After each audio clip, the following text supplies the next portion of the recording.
Jimmy Kimmel poses for a selfie with President Biden and former President Obama. On stage at the Peacock Theater, they lay out the case for Biden and against Trump.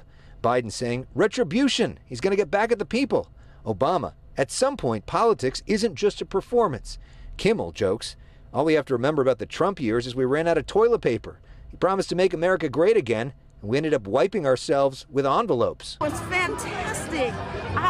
I learned a lot. It's so great to see all of the Democrats come together with one purpose. The evening raised more than $28 million, making it the largest single fundraiser in Democratic Party history. The cheapest ticket, $250. The most expensive, $500,000. In addition to celebrities like Barbara Streisand, Sheryl Lee Ralph, and Jason Bateman, there were also high-profile Democrats from California in the crowd. Among them, Governor Gavin Newsom, LA Mayor Karen Bass, and many, many members of Congress. And I think that he laid out the case against Donald Trump. He actually went in and did a contrast. It was good energy in the room, and I think it's indicative of what we're all feeling. George Clooney and Julia Roberts serve as co-hosts and warm up the crowd. The chair of the California GOP, Jessica Milan Patterson, saying, no amount of Hollywood magic or celebrity cameos can disguise the fact that Joe Biden is a failed president who will be retired by voters once and for all this November. It's an interesting mix of Hollywood and political power in California. Zima Mehta, the LA Times, is part of the press pool with me. Both Republicans and Democrats raised so much money here. And if you look at the states that donated the most, not only to President Biden, but to former President Trump, for both of them, California is the biggest source of their campaign donations. Trump holding his own big money SoCal fundraisers last week, including a stop in Newport Beach, where he drew big crowds. Trump's team said an event in Mar-a-Lago raised $50 million in one night, the biggest political fundraiser in history.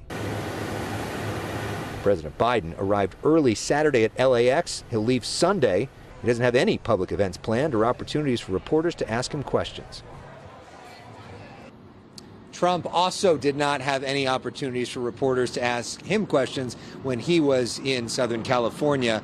Both of them, though, are going to have to answer a lot of questions. If you can believe it, the first presidential debate between Trump and Biden is a week from Thursday.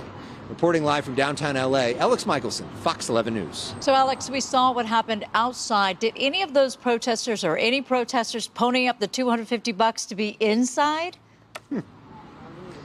No, which was notable because they've seen so many protesters at so many different Biden and Harris events. They did a similar event at Radio City Music Hall, and it was repeatedly interrupted. Tonight, no protesters interrupted. I think the Biden team had worked hard to try to vet the crowd, and that seemed to work. No interruptions at all.